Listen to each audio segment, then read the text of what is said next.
തൃശൂരിൽ ഭാര്യയെ വെട്ടിക്കൊന്ന ഭർത്താവ് ആത്മഹത്യ ചെയ്തു. കൊരട്ടി സ്വദേശി ഷീജയാണ് ഇന്ന് പുലർച്ചെ കൊല്ലപ്പെട്ടത്. കൊലയ്ക്ക് ശേഷം രക്ഷപ്പെട്ട ഭർത്താവ് ബിനു ട്രെയിന് മുന്നിൽ ചാടി ജീവനൊടുക്കുകയായിരുന്നു. ആക്രമണത്തിൽ മക്കൾക്കും പരിക്കേറ്റു. കൊരട്ടി ഖന്നാനഗറിലെ വീട്ടിൽ രാവിലെ 6ഓടെയായിരുന്നു സംഭവം. കുടുംബ വഴക്കിനെ തുടർന്നാണ് കൊലപാതകമെന്നാണ് നിഗമനം. സാമ്പത്തിക പ്രശ്നങ്ങളുണ്ടായിരുന്നതായും പറയുന്നു. ബിനു ആക്രമിക്കുന്നത് തടയാൻ ശ്രമിക്കുന്നതിനിടെയാണ് രണ്ടു മക്കൾക്കും വെട്ടേറ്റത്. 11 വയസ്സുള്ള മകൻ അഭിനവ്, 5 വയസ്സുള്ള മകൾ അനുഗ്രഹ എന്നിവർക്കാണ് പരിക്കേറ്റത്.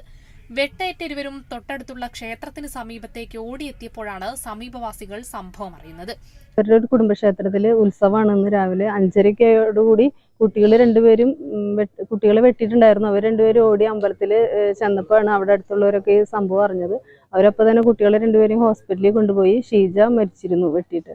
പരിക്കേറ്റ ഇരുവരെയും നാട്ടുകാർ ചാലക്കുടിയിലെ സ്വകാര്യ ആശുപത്രിയിൽ എത്തിച്ചു. ഇതിൽ അഭിനവിന്റെ പരിക്ക് ഗുരുതരമായതിനാൽ വിദഗ്ധ ചികിത്സയ്ക്കായി അങ്കമാലി അപ്പോളോ ആശുപത്രിയിലേക്ക് മാറ്റി. ഷീജയുടെ മൃതദേഹം ഇൻക്വസ്റ്റ് നടപടികൾ പൂർത്തിയാക്കി പോസ്റ്റ്മോർട്ടം നടപടികൾക്കായി മോർച്ചറിയിലേക്ക് മാറ്റി. കൃത്യത്തിനുശേഷം ഭർത്താവ് ബിനു ട്രെയിനിന് മുന്നിൽ ചാടി ആത്മഹത്യ ചെയ്തു. കൊരട്ടി സിഗ്നൽ ജംഗ്ഷന് സമീപത്തെ കമ്മ്യൂണിറ്റി ഹാളിന് പുറകിലെ റെയിൽവേ ട്രാക്കിലാണ് മൃതദേഹം കണ്ടെത്തിയത്. കൊരട്ടി പോലീസ് സ്ഥലത്തെത്തി മേൽനടപടികൾ സ്വീകരിച്ചു. Kerala vision news, Thrissur.